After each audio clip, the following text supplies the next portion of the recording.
Quantumania का दूसरा official trailer आ चुका है। बिना टाइम वेस्ट करे शुरू करते हैं। पहले ट्रेलर के अंदर हमने देखा था कि पूरा ट्रेलर स्कॉट के नरेशन के थ्रू चल रहा है, वो सब कुछ बता रहा है, ठीक है, इंट्रो वगैरह जो भी वो उसका है।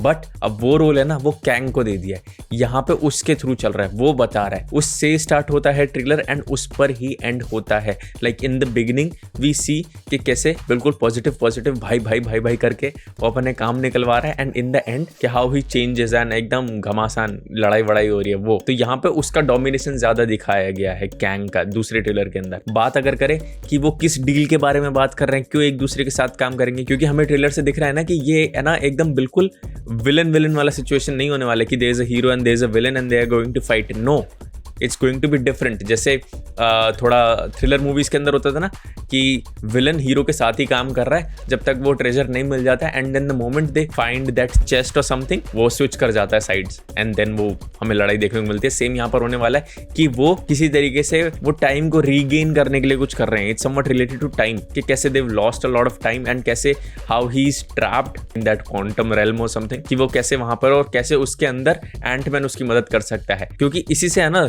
हम थोड़ा बहुत स्टोरी को प्रिडिक्ट कर सकते हैं कि कैसे रहने वाली है। सी जो स्कॉट हमारा कैरेक्टर है ना, उसको अपनी बेटी कैसी से शुरू से ही बहुत ज्यादा लगाव रहा है। Like from the first movie itself we can see कि how much he wants to spend his time with her. वो शुरू से हमने देखा कि फर्स्ट मूवी में भी था, सेकंड मूवी के अंदर भी था, and in the end game जब वो 5 साल का ब्लिप आता तो कितना ज्यादा अफेक्ट करी थी उसको वो चीज, है ना। वो अफेक्शन हमने हमेशा से देखा है एंड नाउ यहाँ पे भी कुछ ऐसे सिमिलर होने वाला है, क्योंकि वो 5 साल स्कॉट को नहीं पता कि क्या हुआ क्या नहीं हुआ, इसीलिए कैसी ने कुछ ऐसी चीजें करी होंगी जो स्कॉट नहीं चाहता था वो करे। Like we can clearly see ना कि वो उस जेल से बाहर आते हुए एक शॉट है ट्रेलर के अंदर, तो हमें वो देखने को मिल रहा है कि वहां पे वो कुछ ना कुछ रॉबिन हुड वाला रोल प्ले कर रही है कि यस वो किसी न किसी तरीके से कुछ ना कुछ उनके साथ करके लोगों की मदद करना या ऐसा कुछ करना जिसकी वजह से उसको जेल भी जाना पड़े, ऐसा कुछ वो कर रही है जो कि स्कॉट नहीं चाहता वो करे, because he has been on that path. उसको पता है क्या होता है क्या नहीं होता। तो वो 5 साल जो वो नहीं रहा ना वहां पे, वो कैसी की लाइफ के अंदर क्या चेंज लाए वो 5 साल,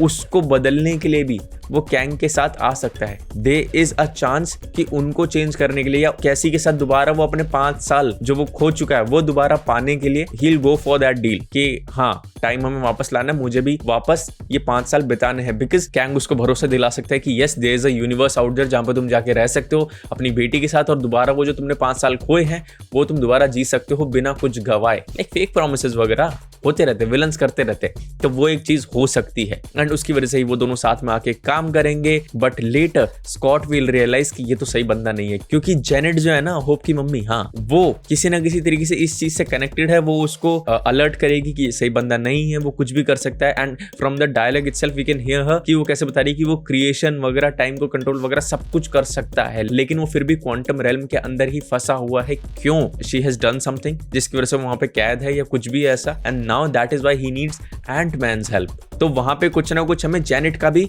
एक प्रीवियस पास्ट का कनेक्शन देखने को मिलेगा कैंग के साथ कि कुछ ना कुछ तो लफड़ेबाजी हुई थी इन दोनों के अंदर, जिसकी वजह से जेनेट इतना ज्यादा कैंग से डर रही है, क्वांटम रेल्म से डर रही है, और जिसकी वजह से कैंग शुरू के अंदर भोला भोला बन के एंटमैन का फायदा उठा के वो काम निकलवाएगा अपना। तो इन दोनों का कुछ कनेक्शन होने वाला है, तो ये पता चलेगा और उसके बाद फिर एंटमैन विल रियलाइज कि अरे ये तो फकअप हो गया, क्या कर दिया मैंने, ये नहीं करना चाहिए था, and then they will fight and most probably will lose Ant-Man.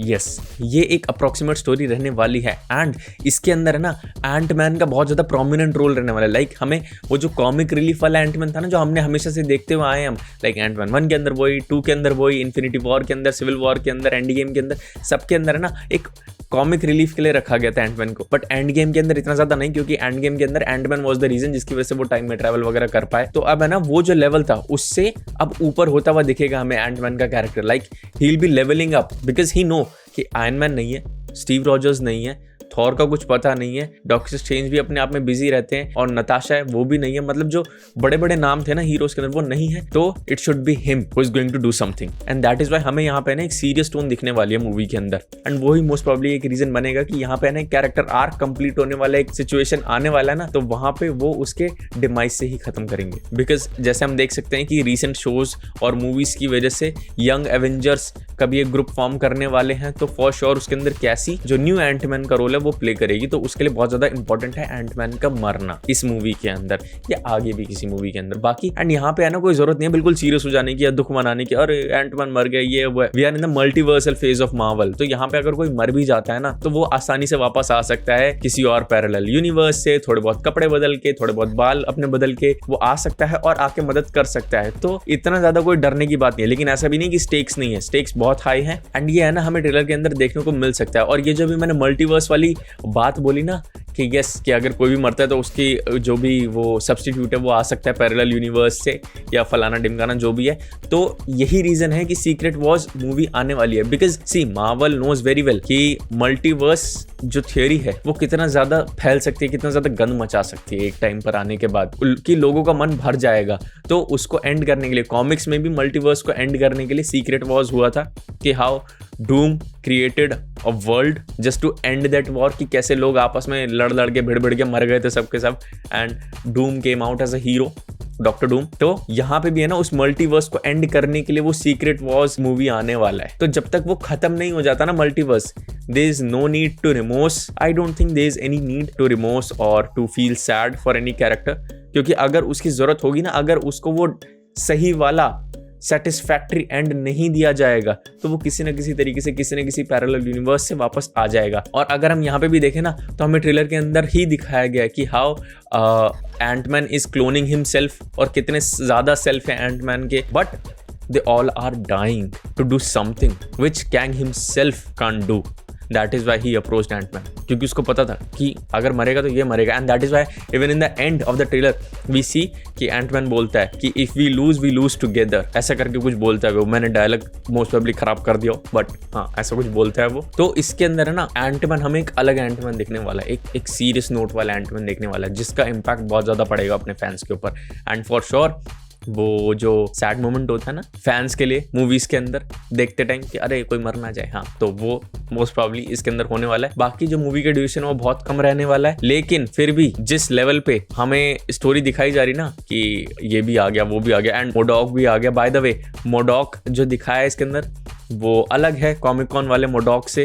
Like उसके अंदर हमें चेहरा दिख रहा था, थोड़ा स्किन वगैरह दिख रहा था, यहाँ पे तो बिल्कुल एकदम कवर्ड है and he is all in that iron man mode.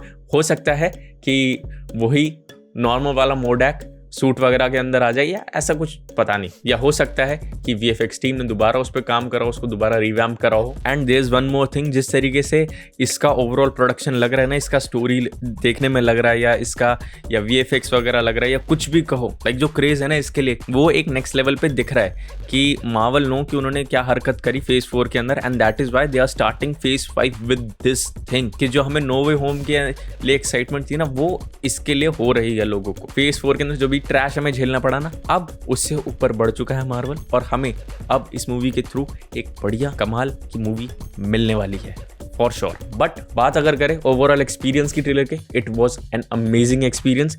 मैं मतलब सुबह सो रहा था तभी ये ट्रेलर ड्रॉप हुआ एंड मेरे घर वालों ने उठाया कि ट्रेलर आ गया भाई एंटमैन का, क्या कर रहा है तू, जाके वीडियो बना।